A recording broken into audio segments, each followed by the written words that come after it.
Ele tinha apenas 14 anos, um adolescente, cercado por homens armados, políticos ambiciosos, generais sedentos por controle, e uma nobreza pronta para derrubá-lo ao menor sinal de fraqueza. A maioria, nessa idade, estaria jogando pedras no lago, ou sonhando com guerras imaginárias. Mas Luís XIV não tinha esse luxo.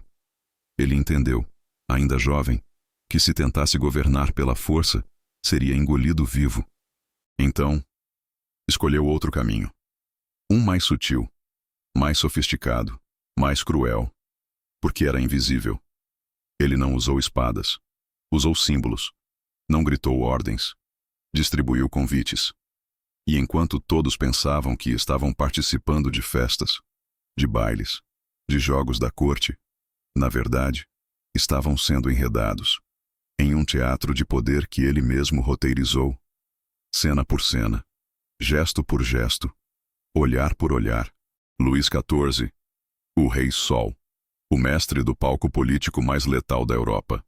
França, século XVII. O país estava longe da imagem de grandeza que você provavelmente imagina hoje. Era uma nação fragmentada, instável, marcada por guerras internas e traições palacianas. A infância de Luís XIV foi moldada em meio ao caos. Enquanto ele ainda era uma criança, a França mergulhava em uma guerra civil conhecida como as Frondas, nobres revoltados, militares insatisfeitos, fome nas ruas, golpes sendo tramados nos corredores da própria monarquia.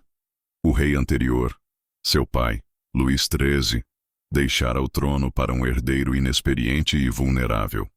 E com a morte do cardeal Richelieu, o cérebro político da França, o vazio de poder se tornou um convite aberto para conspirações. Durante anos, Luís XIV presenciou sua mãe, Ana da Áustria, e o primeiro-ministro Mazarino, tentando manter o controle político, enquanto os nobres marchavam com tropas armadas até os portões de Paris. E o jovem Luís, ainda na adolescência, entendeu uma lição que mudaria o rumo da história. Força militar é visível, e por isso, pode ser combatida. Mas manipulação simbólica, quando bem executada, é invisível e impossível de resistir. Foi nesse ambiente de instabilidade, medo e traição que nasceu o arquiteto de um dos maiores jogos de manipulação coletiva da história da humanidade. Luís XIV não tinha músculos, não tinha barba, não tinha ainda a estatura de um guerreiro, mas já tinha a mente de um estrategista. E o palco estava prestes a ser montado.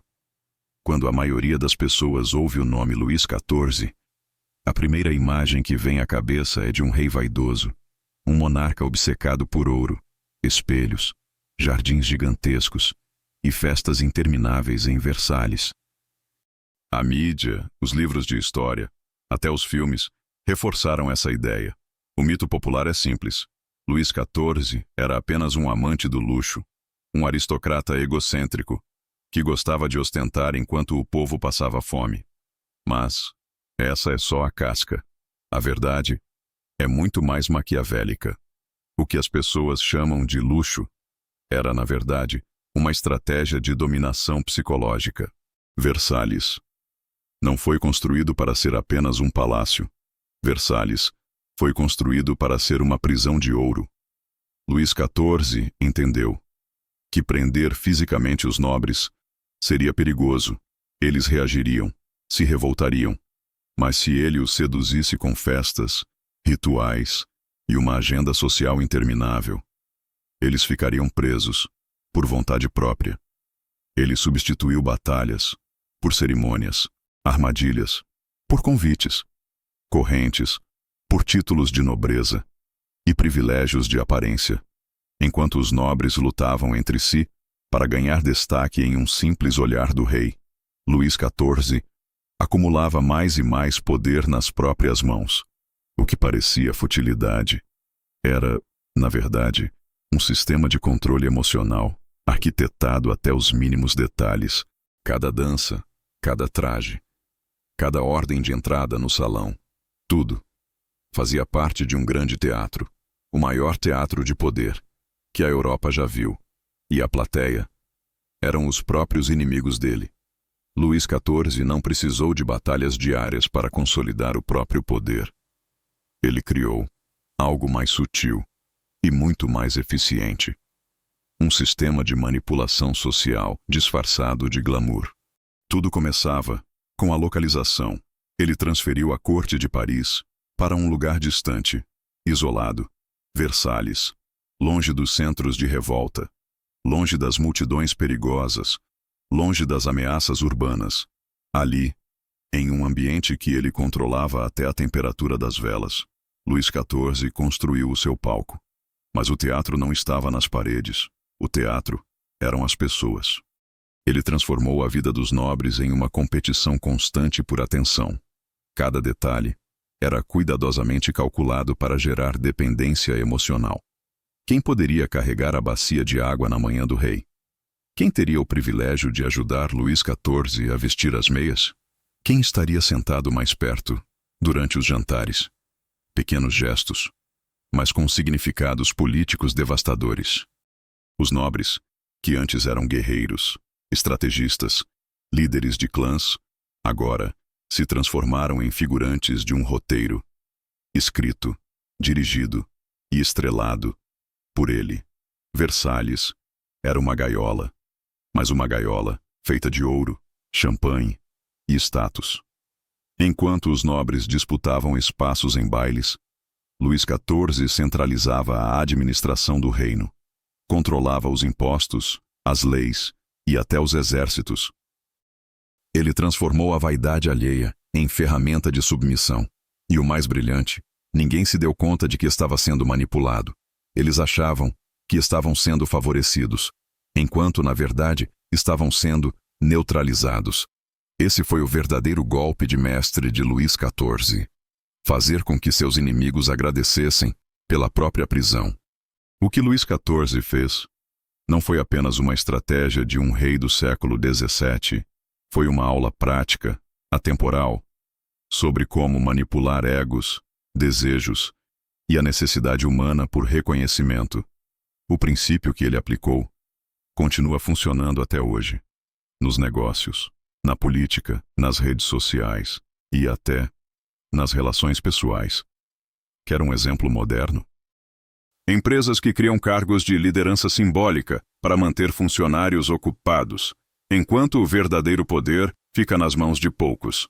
Influencers que alimentam polêmicas apenas para controlar a atenção da audiência. Chefes que distribuem pequenas migalhas de poder só para manter o time lutando internamente, enquanto ninguém questiona quem realmente está no topo. A lição é simples e brutal. Se você consegue fazer com que as pessoas disputem migalhas, elas nunca vão perceber quem está comendo o banquete inteiro. Luís XIV entendeu que um homem poderoso não precisa estar sempre na guerra. Ele só precisa garantir que todos ao redor estejam.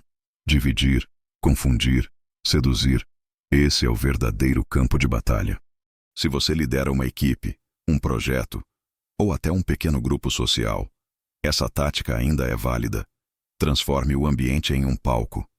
Defina o roteiro. Distribua os papéis. E enquanto todos estiverem ocupados em buscar o foco da luz, você permanece no controle das cortinas. Maquiavel teria aplaudido de pé. Luís XIV não venceu com espadas, não venceu com exércitos e nem com discursos inflamados. Ele venceu com psicologia, com manipulação social, com controle emocional. Ele transformou a corte francesa em um campo de batalha, onde ninguém sangrava, mas todos perdiam. Enquanto os nobres se destruíam tentando conquistar a atenção, ele reinava em silêncio, com um sorriso frio e uma presença absoluta. O maior inimigo dos seus adversários não foi o exército real, foi o próprio ego deles. Maquiavel já havia deixado o aviso. É mais seguro ser temido que amado, mas é mais eficiente ser desejado. Se você quiser aprender a criar o seu próprio teatro de poder, a entender como manipular ambientes, como criar rituais, símbolos e dinâmicas de controle psicológico, O código do poder é o seu próximo passo lógico. Lá dentro, você vai encontrar os mesmos princípios que fizeram de um adolescente o homem mais poderoso da Europa. O link está na descrição. Mas só clique se estiver pronto para deixar de ser figurante e assumir o papel de roteirista.